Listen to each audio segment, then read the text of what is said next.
Olá, aqui é Ana Coy para a leitura da Bíblia 365.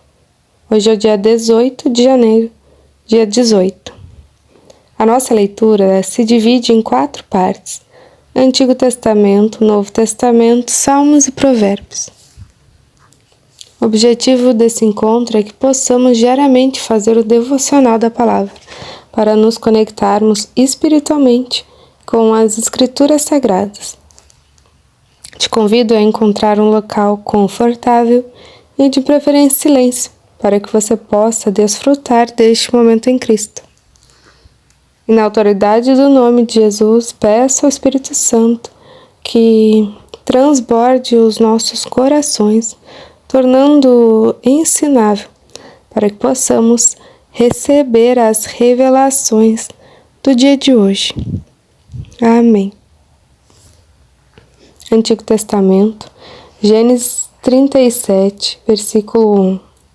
Jacó habitou na terra das peregrinações de seu pai, na terra de Canaã. Esta é a história de Jacó.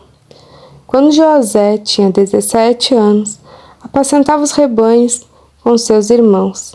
Sendo ainda jovem, acompanhava os filhos de Bila e os filhos de Zilpa, mulher de seu pai, e trazia más notícia deles a seu pai.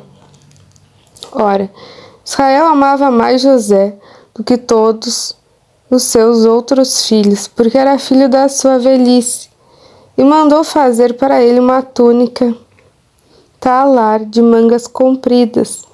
Quando seus irmãos viram que o pai amava mais do que os outros filhos, odiaram-no e já não podiam falar com ele de forma pacífica. José teve um sonho e contou aos irmãos, por isso o odiaram ainda mais. Ele lhes disse: peço que ouça o sonho que tive. Sonhei que estávamos amarrando feixes no campo, e eis que o meu feixe se levantou e ficou em pé, enquanto os feixes de vocês o rodeavam e se inclinavam diante do meu. Então os irmãos lhe disseram: você pensa que vai mesmo reinar sobre nós? Pensa que realmente dominará sobre nós? Com isso o odiaram ainda mais, por causa dos seus sonhos e de suas palavras. José teve ainda outro sonho que ele contou aos seus irmãos, dizendo: sonhei também que o sol, a lua e 11 estrelas se inclinavam diante de mim. Quando José contou esse sonho ao pai e aos seus irmãos, o pai o repreendeu, dizendo: que sonho é esse que você teve? Você está querendo dizer que eu, a sua mãe e seus irmãos iremos e nos inclinaremos até o chão diante de você? Os irmãos tinham inveja dele. O pai, no entanto, guardou aquilo no coração. Como os irmãos foram apacentar o rebanho do pai em Siquém, Israel perguntou a José: os seus irmãos não estão apacentando o rebanho em Siquém? Venha, pois vou mandar você até eles. José respondeu: eis-me aqui. Israel continuou: vá agora e veja se está tudo bem com seus irmãos e com o rebanho, e traga-me notícias. Assim o enviou do vale de Hebrom, e ele foi a Siquém. E um homem encontrou José, que andava errante pelo campo, e lhe perguntou: o que você está procurando? Ele respondeu: estou procurando os meus irmãos. Por favor, pode me dizer onde eles estão apacentando o rebanho? O homem respondeu: foram embora daqui. Ouvi quando disse que vamos a Dotã. Então José seguiu atrás dos irmãos e o encontrou em Dotã. De longe eles o viram e, antes que chegasse, conspiravam contra ele para matar. Disseram uns aos outros: lá vem o grande sonhador. Venham, pois agora vamos matá-lo e jogar o corpo numa dessas cisternas. Diremos que um animal selvagem o devorou, vejamos em que vão dar os sonhos dele. Mas Rubem, ouvindo isso, o livrou das mãos deles e disse: não lhe tiremos a vida. Rubem disse mais: não derramem sangue. Joguem o rapaz naquela cisterna que está no deserto e não lhe façam mal. Rubem disse isso para livrar deles, a fim de levá-lo de volta ao pai. Mas logo que José chegou a seus irmãos, despiram-no da túnica, a túnica talar de mangas compridas que trazia, e o jogaram na cisterna. A cisterna estava vazia, sem água.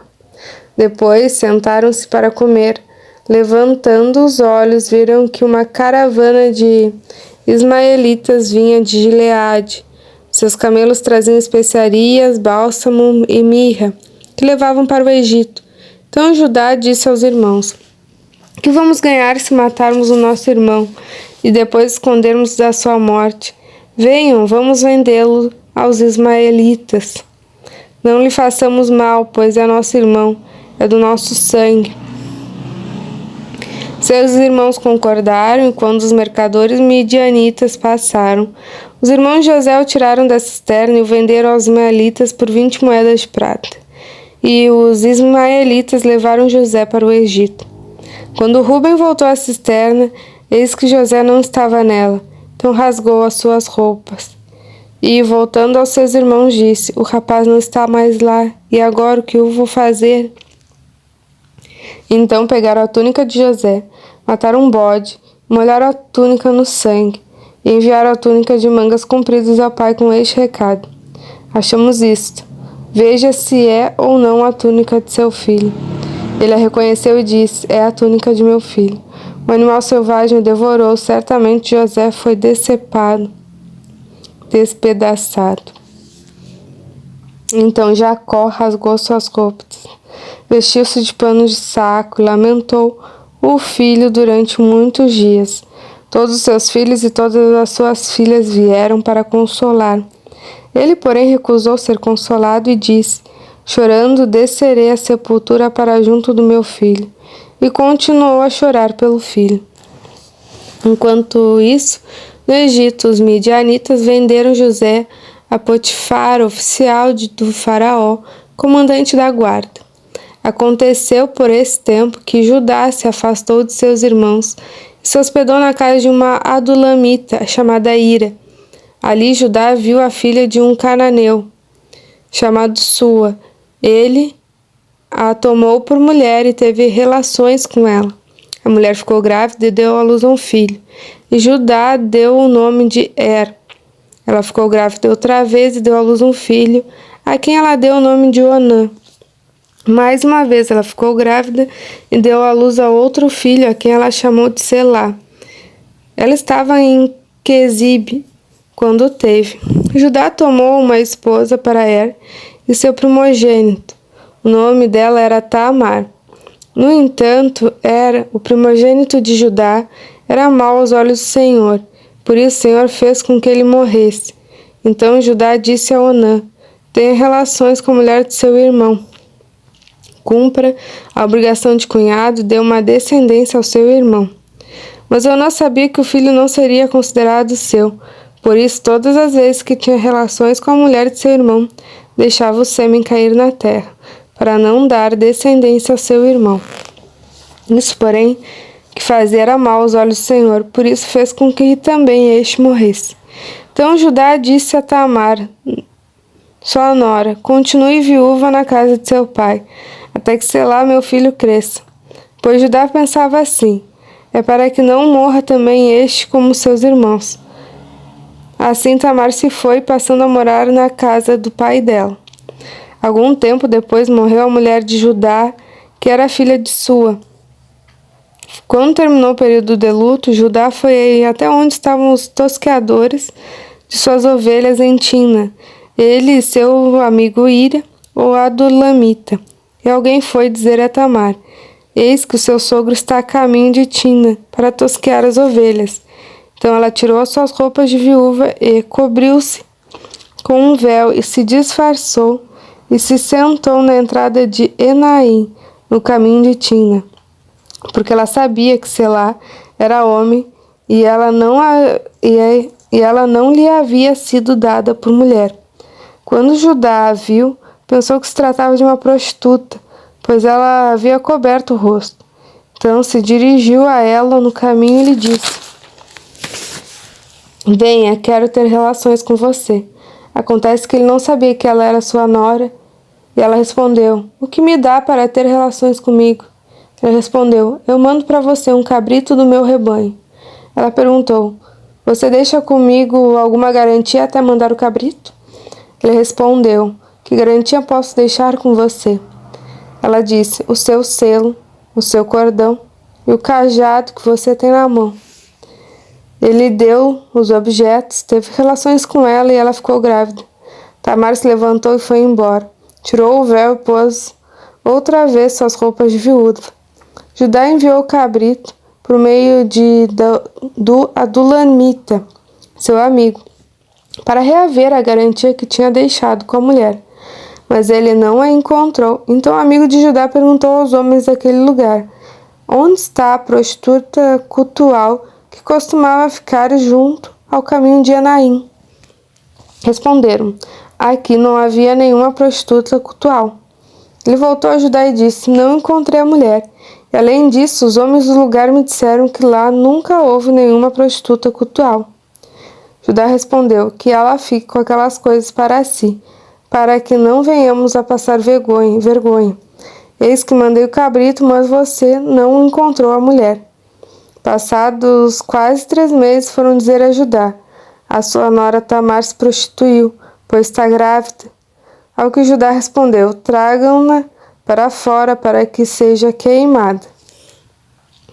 Quando a estavam trazendo para fora, ela mandou dizer ao sogro: eu estou grávida do homem a quem pertencem essas coisas.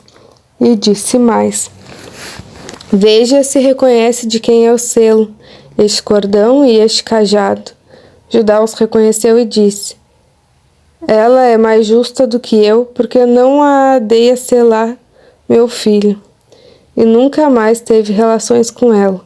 E aconteceu que, estando ela para dar à luz, havia gêmeos no seu ventre. Ao nascerem, um pôs a mão para fora, e a parteira, tomando-a, amarrou nela um fio vermelho, dizendo: este saiu primeiro. Mas recolhendo-lhe ele a mão, o outro nasceu primeiro, e a parteira disse: como você rompeu a saída? Eles deram o nome de Pérez. Depois nasceu o irmão, em cuja mão estava o fio vermelho, e eles deram o nome de Zera. Novo Testamento, Mateus 12, do 22 ao 45. Então trouxeram a Jesus um endemoniado, cego e mudo. Jesus o curou e o homem passou a falar e ver, e toda a multidão se admirava e dizia: não seria este por acaso o filho de Davi? Mas os fariseus, ouvindo isso, diziam: este não expulsa demônios senão pelo poder de Beelzebu, o maioral dos demônios. Mas Jesus, sabendo o que eles pensavam, disse-lhes: todo reino dividido contra si mesmo ficará deserto, e toda cidade ou casa dividida contra si mesma não subsistirá. Se Satanás expulsa Satanás, está dividido contra si mesmo. Como então o seu reino subsistirá? E, se eu expulso os demônios por Beelzebu, por quem os filhos de vocês os expulsam? Por isso, eles mesmos serão os juízes de vocês. Se, porém, eu expulso os demônios pelo Espírito de Deus, certamente é chegado o reino de Deus sobre vocês. Ou como pode alguém entrar na casa do valente, roubar-lhes os bens sem primeiro amarrá-lo? E só então saqueará a casa dele. Quem não é por mim é contra mim, e quem comigo não ajunta espalha. Por isso digo a vocês que todo pecado e blasfêmia serão perdoados aos homens, mas a blasfêmia contra o Espírito não será perdoada. Se alguém disser alguma palavra contra o Filho do Homem, isso lhe será perdoado. Mas se alguém falar contra o Espírito Santo, isso não lhe será perdoado, nem neste mundo, nem no porvir. Tornem a árvore boa, e o seu fruto será bom, ou tornem a árvore má, e seu fruto será mau, porque pelo fruto se conhece a árvore. Raça de víboras, como vocês podem falar coisas boas sendo maus? Porque a boca fala do que está cheio o coração. A pessoa boa tira do tesouro bom coisas boas, mas a pessoa má do seu mau tesouro tira coisas más. Digo a vocês que, no dia do juízo, as pessoas darão conta de toda palavra inútil que proferirem, porque pelas suas palavras você será justificado, e pelas suas palavras você será condenado. Então alguns escribas e fariseus disseram a Jesus: Mestre, queremos ver algum sinal feito pelo Senhor. Mas ele respondeu: Uma geração perversa e adúltera pede um sinal, mas nenhum sinal lhe será dado, senão a do profeta Jonas. Porque assim como Jonas esteve 3 dias e 3 noites no ventre do grande peixe, assim o Filho do Homem estará 3 dias e 3 noites no coração da terra. Ninifitas se levantarão no juízo com esta geração e a condenarão, porque se arrependeram com a pregação de Jonas. E aqui está quem é maior do que Jonas. A rainha do sul se levantará no juízo com esta geração e a condenará, porque veio dos confins da terra para ouvir a sabedoria de Salomão. E aqui está quem é maior do que Salomão. Quando o espírito imundo sai de uma pessoa, anda por lugares áridos procurando repouso, porém não encontra. Por isso diz: Voltarei para minha casa de onde saí. E voltando, ele se encontra vazia, varrida e arrumada. Então vai e leva consigo outros 7 espíritos, piores do que ele. E entrando, habitam ali. E o último estado daquela pessoa se torna pior do que o primeiro. Assim também acontecerá a essa geração perversa. Salmos 16, do 1 ao 11. Hino de Davi. Guarda-me, ó Deus, porque em ti me refugio. Digo ao Senhor: Tu és o meu Senhor. Outro bem não possuo, senão a ti somente. Quanto aos santos que há na terra, eles são os notáveis, nos quais tenho todo o meu prazer. Muitas serão as dores dos que trocam o Senhor por outros deuses. Não oferecerei as suas libações de sangue. Os meus lábios não pronunciarão os nomes deles. O Senhor é a porção da minha herança e o meu cálice. Tu sustenta a minha sorte. As minhas divisas caíram em lugares agradáveis. É linda a minha herança. Bendigo o Senhor que me aconselha, pois até durante a noite o meu coração me ensina. Tenho o Senhor sempre diante de mim, estando Ele à minha direita. Não serei abalado. Por isso meu coração se alegra, o meu espírito exulta. Até o meu corpo repousará seguro, pois não deixarás a minha alma na morte, nem permitirás que o teu santo seja corrupção. Tu me verás ver os caminhos da vida, na tua presença há plenitude de alegria, à tua direita há delícias perpetuamente. Provérbios 3, do 27 ao 32. Não deixe de fazer o bem aos que dele precisam, estando em sua mão o poder de fazê-lo. Não diga a seu próximo: vai e volte mais tarde, amanhã eu terei algo para dar. Se você tem isso em suas mãos agora. Não planeje nenhum mal contra o seu próximo, pois ele mora ao seu lado e confia em você. Não entre em litígio com alguém, se ele não tiver feito nenhum mal a você. Não tenha inveja do homem violento, nem siga nenhum de seus caminhos, porque o Senhor detesta o perverso, mas os retos trata com intimidade. Terminamos mais uma leitura, grata por compartilhar deste momento em Cristo. Se inscreva no canal para receber as atualizações diárias. Tenha um extraordinário dia. Deus abençoe você e a sua família. E até amanhã.